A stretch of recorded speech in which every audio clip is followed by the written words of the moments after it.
Angela, and I like to introduce you best local food and keep you healthy. Today we are at the Kitchener Market. Are you ready to follow me and see what's happening here?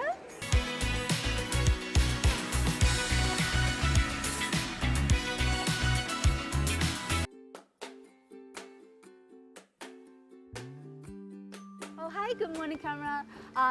Welcome to be our guest. Thank you. Kitchener Market, we're over 150 years old. We are right in the heart of downtown Kitchener. So this market's really been around since Kitchener was a really small town. And in many ways, it's sort of a link through the food heritage of the city. I mean, we've got vendors here who've been with us since, I think, 1897 is our oldest vendor. Okay. So you're looking at 3 or 4 generations, not just of businesses, but also shoppers. Oh, okay. So we are a year-round market. You can get everything from your meat, fish, specialty goods, breads, to your produce.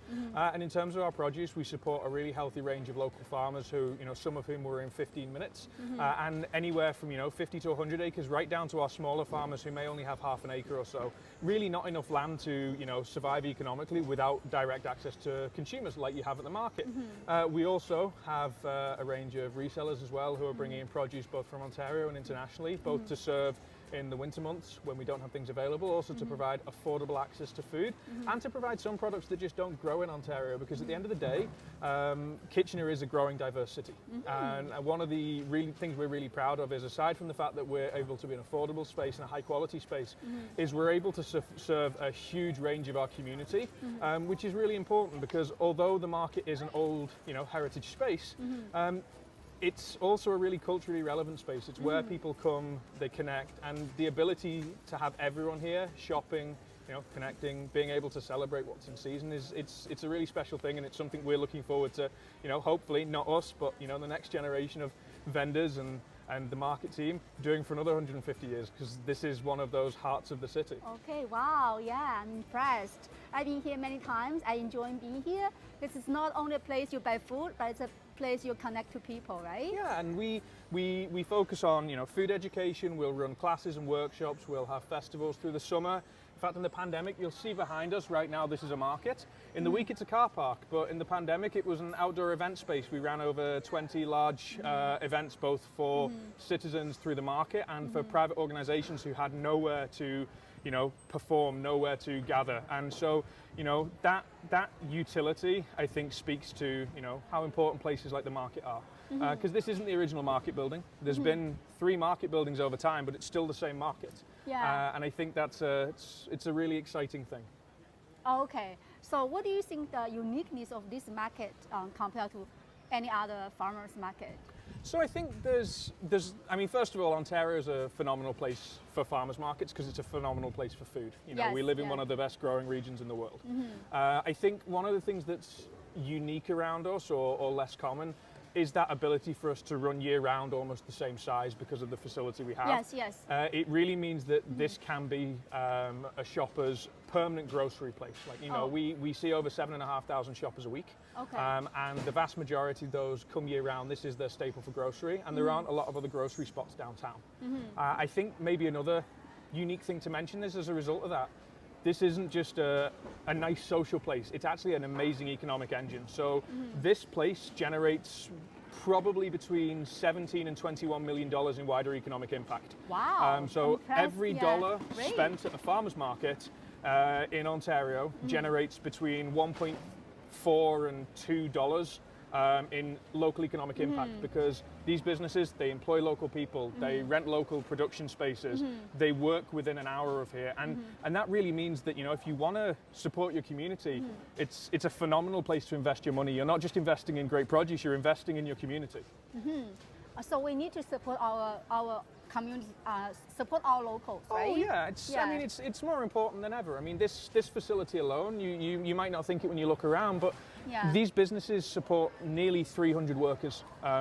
So, if you think about any other establishment that had 300 workers, both on-site and off-site, that's a phenomenal thing. And, when we're looking at a time where, economically things are tough for people, that not only supports them, but it also means that people are able to get access to the things they need at a price they can afford. Oh, okay. And also it's important to get a local, healthy, fresh food compared to the food you buy from, thousands of miles away, right?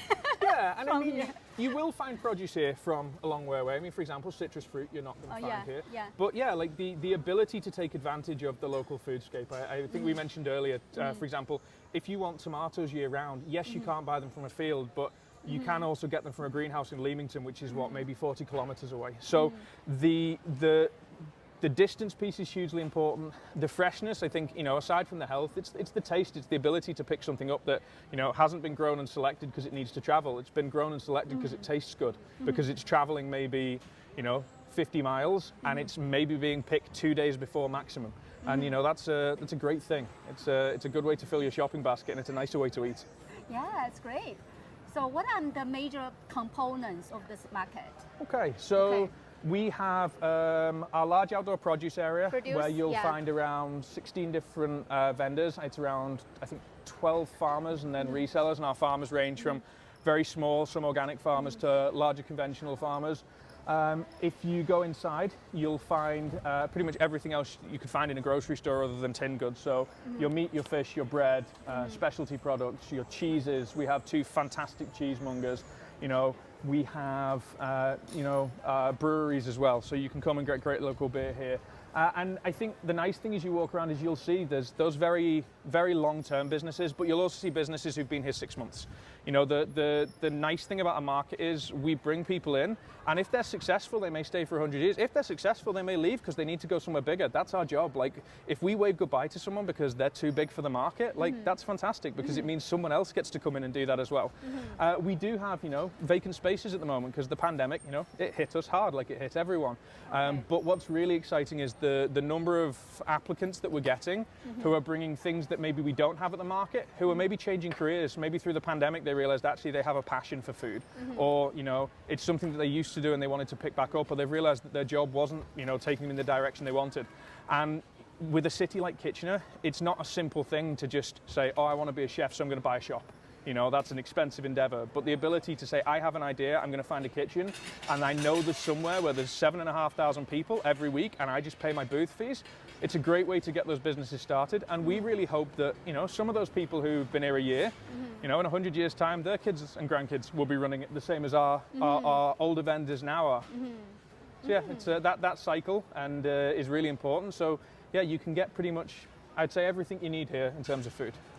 Yes, and it's pretty multifunctional as well. It's not only about the food. You also have some artistic product, right? Also, you have workshops. Yep. So we'll have we have a great artisan sort of market. We have a rotation of around, I think it's about 40 different vendors we work with, usually around 8 to 10 a week. And then at high seasons and holidays, we'll have bigger markets. So for example, this Christmas, we'll have a 4-week, we call it our winter artisan market. So we'll have about 40 additional vendors on site. We'll have music, we'll have performances, we'll set up our synthetic rink. And yeah, we like to host festivals. We like to host, activities. We want to bring people together for more than food. Because if you can shop, but your kids can also go to a workshop and you can watch some music and you can meet your neighbors, like that's part of feeling like you're in a community. And we know that from, the research done in the last few years, the pandemic made people feel so isolated. And being able to have somewhere where you can come for free and you can just engage in the day, you can buy what you need and go, it means that socializing isn't a luxury. It's something you can just do. Yeah, we really miss that part of social, right? Because nowadays people just on the phone all the time. So it's a nice place you can meet local people and communicate, get to know the folks. We often call it our incidental audience. It's the people who are brought here by necessity because everyone needs to eat 3 times a day and are then able to be exposed to the things we're doing and to each other and to gain all those social benefits. Yes. And also you have like restaurants on the 2nd floor. Yes. So people can come here enjoying a breakfast or lunch. And the upstairs is open all the way through the week. Oh, okay. So Tuesday right the way through to Saturday, we're open. We have 10 different restaurants up there, cuisine from all over the world. Again, I think it speaks to the diversity of the city. It's not just cuisine from all over the world; it's chefs from all over the world. Yeah. And it's a really nice community of talented people. There's some great food up there. I would recommend if you guys haven't had breakfast, you head up here after you've done your work. Okay, sounds you are proud of this place. I think the city has to be, I think again, not to go back to dreary times, but in terms of pride, when we had to be mitigated due to COVID, the passion that we got from customers to be open and to continue to support, and the fact that they would queue in -20 outside because they care about this place. You know, the way I look at it for our team, if our vendors are so proud of this place and our customers are so proud of this place, how can we be anything but? You know, it is a privileged thing to be able to help operate. Great.